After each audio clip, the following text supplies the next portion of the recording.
हरे भरे खेतों के बीच बसे एक छोटे से गांव में 4 लोगों का एक प्यारा सा परिवार रहता था। पिता मोहन एक दयालु और मेहनती आदमी थे। वह अपनी पत्नी राधा, अपनी बुजुर्ग माँ और अपनी प्यारी बेटी चंदा का पेट पालने के लिए खेतों में अथक परिश्रम करते थे। चंदा बड़ी बड़ी मोहक आंखों वाली एक चंचल और हंसमुख लड़की थी, जिनमें शरारत और प्यार झलकता था। वह अपने पिता की आंखों का तारा थी और वह उसे दुनिया की किसी भी चीज से ज्यादा प्यार करता था। हर शाम मोहन खेतों से थके हारे घर लौटते थे, लेकिन चंदा का मुस्कुराता हुआ चेहरा देखकर उनकी सारी थकान दूर हो जाती थी। उनके छोटे से घर में जीवन सादा लेकिन संतोषजनक था। परिवार के बीच प्यार और एक दूसरे के लिए सम्मान का एक गहरा बंधन था। मोहन का अपने परिवार के लिए प्यार उनके हर काम में दिखता था और उनका परिवार बदले में उन्हें बिना शर्त प्यार करता था और उनका साथ देता था। मोहन ने अपने परिवार का भरण पोषण करने के लिए अथक परिश्रम किया, लेकिन भाग्य को कुछ और ही मंजूर था। एक दिन मोहन बहुत बीमार पड़ गए। परिवार तबाह हो गया। उन्होंने उनके कष्टों को कम करने के लिए हर संभव उपाय आजमाया, लेकिन उनकी हालत और बिगड़ती ही गई। अपनी बीमारी के बावजूद मोहन के विचार हमेशा अपने परिवार के साथ थे। वह उनके भविष्य, खासकर चंदा की भलाई के बारे में चिंतित थे। वह बहुत छोटी थी और वह उसे बड़ा होते और खुशहाल जीवन जीते हुए देखना चाहते थे। मोहन जानते थे कि उनका समय निकट आ रहा है। उसने राधा और चंदा को अपने पास बुलाया और कांपते हाथों से राधा को सिक्कों की एक छोटी सी थैली दी। मेरे पास बस इतना ही है, वह फुसफुसाया। उसकी आवाज कमजोर थी। कृपया चंदा और अम्मा का ख्याल रखना। एक दोपहर जब मोहन बाजार से वापस घर जा रहे थे, तभी एक भयानक दुर्घटना हो गई। एक तेज रफ्तार बैलगाड़ी अनियंत्रित हो गई और उन पर चढ़ गई।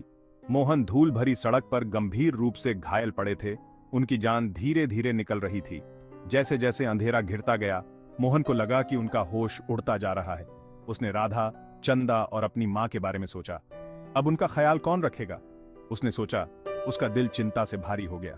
अचानक मोहन ने एक लंबा भव्य व्यक्ति को अपनी ओर आते देखा। वह व्यक्ति चमकते हुए सोने के गहनों से सजे काले वस्त्र पहने हुए था। उसका चेहरा सख्त था। उसकी आंखें एक अलौकिक चमक से जल रही थीं। मोहन ने महसूस किया कि यह यमराज हैं, मृत्यु के देवता, जो उनकी आत्मा को लेने आए हैं। इस बीच चंदा बेसब्री से अपने पिता के लौटने का इंतजार कर रही थी। जब देर होने लगी तो उसे चिंता होने लगी। वह घर से बाहर भागी और सड़क पर दौड़ी। उसका छोटा सा दिल डर के मारे धड़क रहा था। जैसे ही वह सड़क के मोड़ पर पहुंची, उसने देखा कि एक भीड़ जमीन पर पड़े एक व्यक्ति के चारों ओर जमा है। यह उसका पिता है। यह जानकर चंदा का खून सूख गया। वह दौड़कर उसके पास गई। उसकी आंखों से आंसू बहने लगे। चंदा ने अपने पिता के पास खड़े उस भयानक व्यक्ति को देखा। कृपया, दयालु महोदय, वह चिल्लाई। उसकी छोटी सी आवाज कांप रही थी। मेरे पिता को मत ले जाओ, वो ही हमारे पास सब कुछ है, मुझे ले लो। यमराज ने छोटी बच्ची की ओर देखा। उनके कठोर हाव भाव थोड़े नरम पड़ गए। उन्होंने पहले कभी ऐसा निस्वार्थ प्रेम और भक्ति नहीं देखी थी। चंदा की निस्वार्थ याचना से यमराज हैरान रह गए। उन्होंने हमेशा अपने कर्तव्य का पालन अटूट दृढ़ संकल्प के साथ किया था, लेकिन छोटी बच्ची के अपने पिता के प्रति प्रेम ने उनका हृदय छू लिया। उन्होंने महसूस किया कि मोहन एक अच्छे इंसान थे, जो जीने और अपने परिवार की देखभाल करने का एक और मौका डिजर्व करते थे। यमराज ने धीरे से चंदा के सिर पर हाथ रखा।